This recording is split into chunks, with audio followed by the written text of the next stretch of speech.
hayah itu hidup.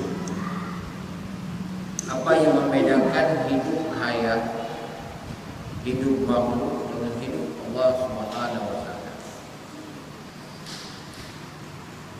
Baik, saya ulangi, malam ini kita kaji tentang sifat hayah. Hayah maknanya hidup.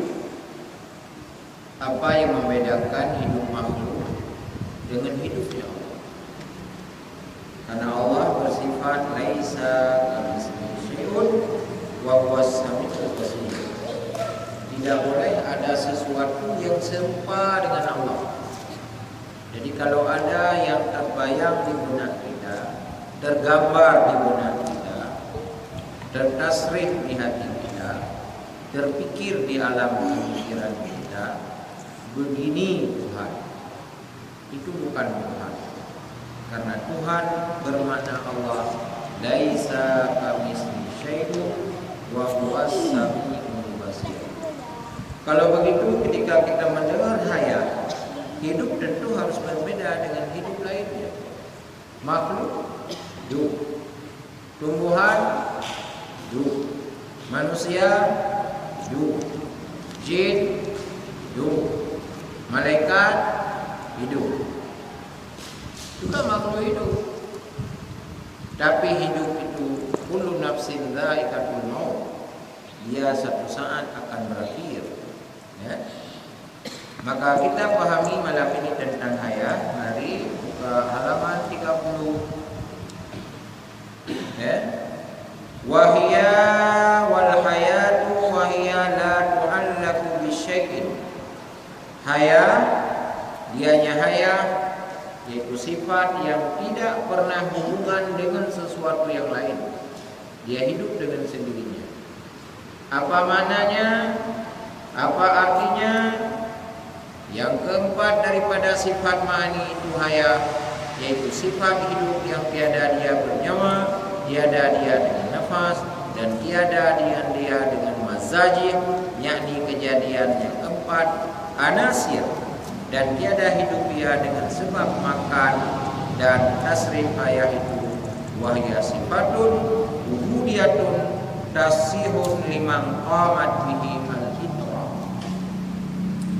Haya adalah hidupnya Allah tanpa butuh nyawa. Karena Allah hidup tanpa ada yang menghidupkan dirinya. Tidak ada sebab akibat dalam hidupnya, karena dia hidup dengan sendirinya. Tentu tidak butuh nyawa, tidak butuh nafas, tidak butuh marek mekenanya, hana perle alat manusia na marek, ikoh marek mati. Apakah orang lain hidup juga punya marek? Malaikat juga tidak ada marek, kenapa bisa hidup? Jin tidak ada marek, kenapa bisa hidup?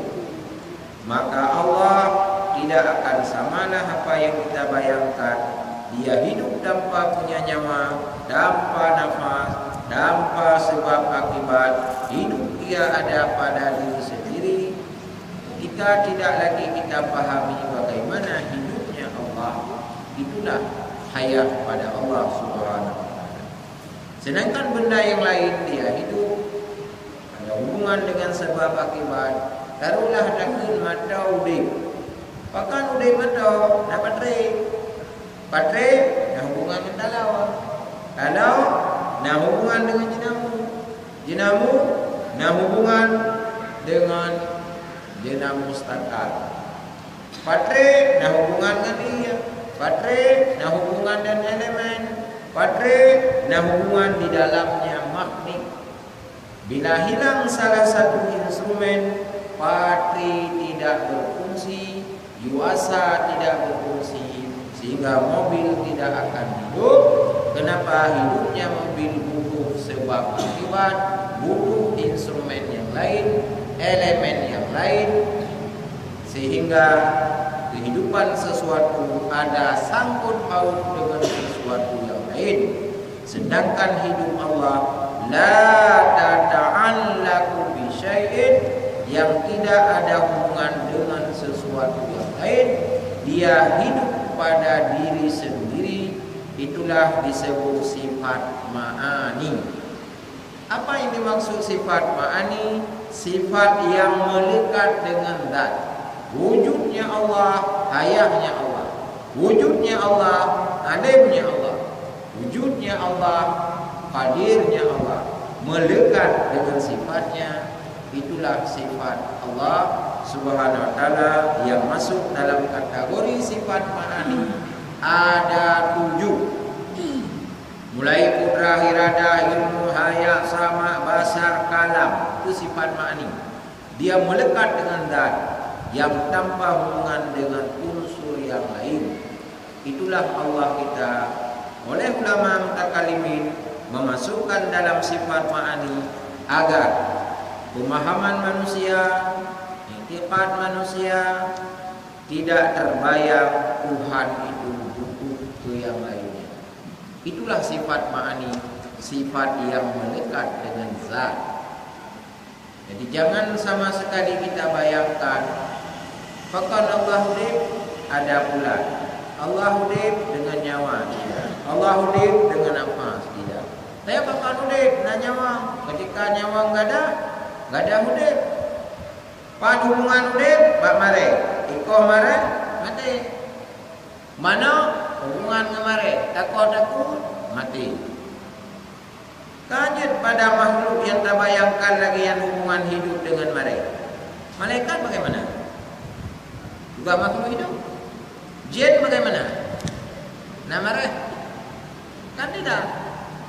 Jadi kalau begitu grid kehidupan ini bertingkat-tingkat, berbeda-beda, sesuatu pada wilayah A berlaku pada hukum A, tidak lari pada hukum B. Allah hidup dengan diri sendiri tanpa hubungan dengan alam ini, tanpa hubungan dengan makhluk ini, tanpa ada urusan dengan sebab yang lain. Dia hidup, dia dengan sendirinya. Itulah yang dimaksud sifat ma'ani, yang kemudian didefinisikan wahia sifatun, satu sifat wujudiyatun yang sudah ada, yang melekat ia, tashihu liman qamat bihil al-idrak, yang itunya memperkuatkan liman qamat bihi, bagi sifat yang melekat ia dengan zatnya. Jadi sifat ma'ani, sifat melekat dengan zat. Kalau kita belajar di dalam kitab Kifiatul Awam, itu disebutkan madama zat, selama ada zat, itulah sifat ma'ani, melekat ya, tidak berpisah.